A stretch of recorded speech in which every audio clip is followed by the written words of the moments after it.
Hello, this is Kedolytics, and welcome to today's session. If you are new to the channel, we encourage you to subscribe, share, and like our videos. In today's brief video, we're taking a look at how you can code and enter your data into the SPSS platform so as to start or go about your statistical analysis. So without further ado, we go to the SPSS platform and see how we can do this together. So assuming that you have this data set in Excel format, gender, educational level, marital status, and smoking, and each of these variables have their various responses.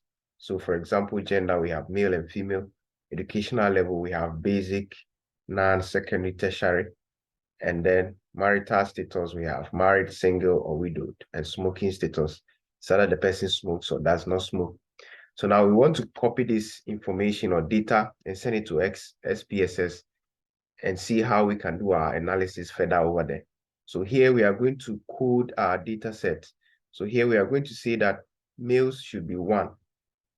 So we replace all males with 1, just as we are seeing here. And then we go to females, and then we also replace that with 2, right? Good. So we do same for the other ones. Because of time, we'll do it just for smoking status and then gender. So no is also 1, and then yes will be 2. So we'll screw up, and then we change this one to also, so 2, yes for 2. So now we know that married for gender, male is 1, female is 2, smoking status, 1 is no and 2 is yes. So these are 2 data variables we have. We want to go to SPSS and code this data set. So first of all, we'll copy this data set just as it is, and then we transport it to the SPSS platform and do our coding and entry over there. So we are moving to the SPSS platform now.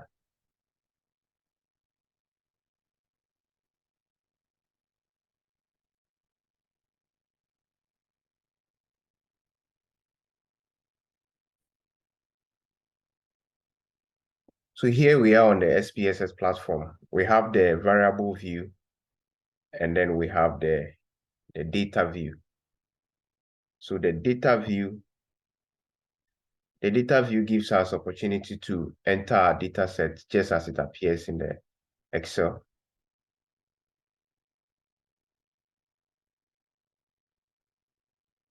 Whilst the variable view gives us the opportunity to give the names of the variables. So we have already copied our data sets from Excel. So we'll come here, Control V, or we paste, right click, and then we select paste. And then we can go to the variable view and then code the variables accordingly. Okay, so it has loaded. So we'll go to our variable view. And mind you, the first one was gender or sex. So let's say sex. And then the second one was smoking status. So write smoking. Now we'll come to the measure and then select their nominal scale. So they are nominal because they are just categories. Marital sex of an individual is either male or female. The smoking status of a person is either smoking or not smoking. So they are nominal. And there's no order in it, so it's not ordinary either. And then we'll come to the values. So this is where we are going to do the coding. So we are going to come to values, and we'll say for value 1, the label for it is what? Male, just as we did in the Excel. So value 2, we are saying that is female. And then for smoking status, value 1, we are saying that is no. and value 2, we are saying that is yes. And then we'll click on OK. So now when we come to our data view, we still have ones and twos. But when you click here, when you click on this, you realize that you have opportunity to change it.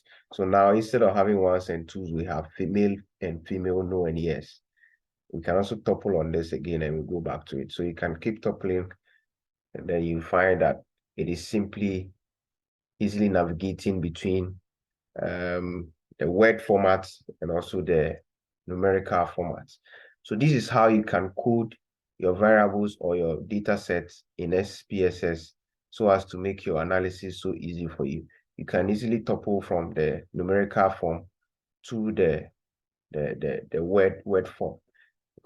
And this is not possible with Excel, where you can topple between the word and then the numerical form, but that is possible with SPSS. So this is one advantage that the SPSS platform has over the Excel. So basically, this is how you can be able to do your data entry, ranging from the variable view coding. This is where the coding comes, and this is where you ascribe the measure to it. And then over here, you can topple to see the numerical form or the value levels. If you enjoyed the video, we encourage you to subscribe, to share, and like the videos. Until we meet again, this is Schedulytics, and it's a bye.